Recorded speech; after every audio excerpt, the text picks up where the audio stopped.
Hello बच्चों, स्वागत है आपका हमारे चैनल हिंदी स्टडी में। हम यहाँ पर BA first year first semester Hindi का 9वां अध्याय पढ़ रहे हैं, जिसमें कि हम बिहारी लाल के जीवन परिचय को पढ़ चुके हैं तथा उनके 3 दोहों को भी पढ़ चुके हैं।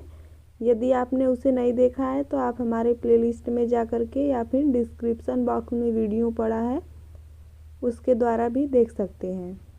यदि आप हमारे चैनल पर नए हैं तो चैनल को सब्सक्राइब ज़रूर कर दीजिएगा और वीडियो को लाइक और शेयर कर दीजिए ताकि और भी बच्चे हमसे जुड़ सके। यदि आपको कोई सुझाव भेजना है तो आप कमेंट बॉक्स में लिख कर के ज़रूर भेजिए, या फिर यदि आपको कुछ पूछना है तो भी आप कमेंट बॉक्स में लिख कर के भेज सकते हैं। तो आइए आगे हम देखते हैं। आज हम चौथा वाला दोहा पढ़ेंगे। इसके संदर्भ में आप लिखेंगे कि प्रस्तुत दोहा बिहारी सतसई से ली गई है, जिसके रचयिता बिहारी लाल हैं तथा संपादक जगन्नाथ दास रत्नाकर हैं। प्रसंग में आप लिख सकते हैं कि इसमें नायिका की सखी नायिका के यौवनावस्था के आगमन पर उसके पुतलियों की शोभा की बखान करते हुए कहती है कि, अब आप व्याख्या में लिखेंगे। आइए व्याख्या देख लेते हैं। औरे ओप कनी कनु गनी घनी सिर ताज। जो नायिका की सखी है वो कह रही है कि औरे ओप कनी निकनु, अपनी ओप यानी कांति, कनी निकनु मतलब पलक, और गनी मतलब गिनी, घनी मतलब बहुतों में, सिरताज मतलब शिरोमणि।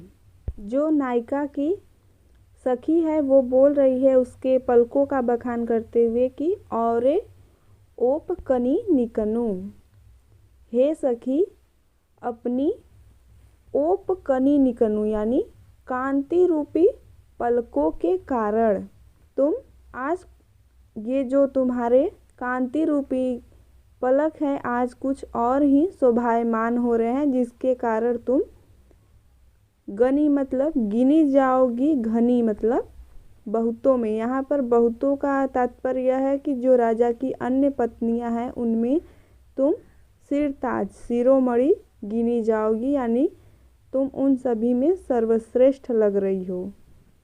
यानी कि जो नायिका की पलकें हैं वो उसमें कुछ और ही कांति आ गई है, वो अलग ही कुछ शोभायमान हो रहे हैं। अतः उसकी जो सखी है वो कह रही है कि तुम राजा की अन्य पत्नियों में सर्वश्रेष्ठ गिनी जाओगी। गनी मतलब गिनी जाओगी। मणि धनी के नेह की बनी छनी पट लाज। मणि मतलब मणि, धनी यानी प्रियतम, नेह मतलब स्नेह, बनी मतलब बनी हुई हो, छनी मतलब छिपी, पट मतलब वस्त्र और लाज मतलब लज्जा। अब अर्थ देख लीजिए। इसमें कहने का तात्पर्य है कि जो नायिका की सखी है वो कह रही है उसके आगे कि जो तुम्हारी पलकें हैं वह पट लाज यानी लज्जा रूपी वस्त्र में, छनी यानी छिपी हुई हैं। यानी कि जब नायिका लज्जावश अपने पलकों को झुकाती है तो उसकी सखी कह रही है कि, यानी कि उसकी सखी लज्जा से वस्त्र की तुलना करते हुए कह रही है कि ऐसा लग रहा है जो तुम्हारी पलकें हैं वो लज्जा रूपी वस्त्र में छुप गई हैं, छनी यानी छिप गई हैं, और इस कारण से घनी के नेह की बनी यानी प्रियतम के स्नेह के लिए वे बनी मणि यानी कि मणि के समान प्रतीत हो रही हैं। यानी कि तुम्हारी जो लज्जा रूपी पलकें हैं जो कि लज्जा रूपी वस्त्र में छुप गई हैं, ऐसा लग रहा है जैसे तुम्हारे प्रियतम के लिए, प्रियतम के स्नेह के लिए ये मणि के समान लग रही हैं। या फिर आप इस प्रकार भी कह सकते हैं कि जो तुम्हारी कांति रूपी पलकें हैं वो तुम्हारे प्रियतम के लिए मणि के समान लग रही हैं। यानी शोभायमान हो रही हैं। एक बार फिर से आप केवल अर्थ देख लीजिए।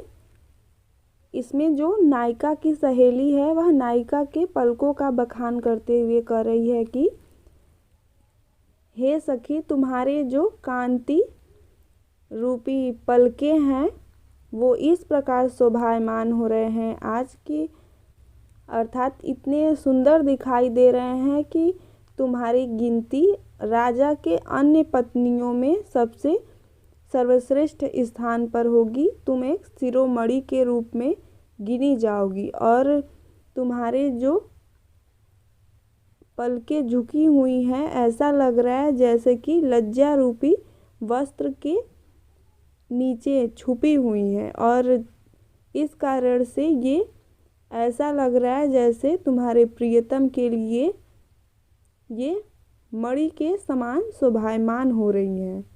इसके विशेष में आप लिख सकते हैं कि इसमें मुक्तक शैली का प्रयोग किया गया है, छंद में दोहा छंद का प्रयोग किया गया है और ब्रज भाषा का प्रयोग किया गया है और पटलाज यानी कि लाज लज्जा रूपी वस्त्र यहाँ देखेंगे तो रूपक अलंकार का प्रयोग किया गया है।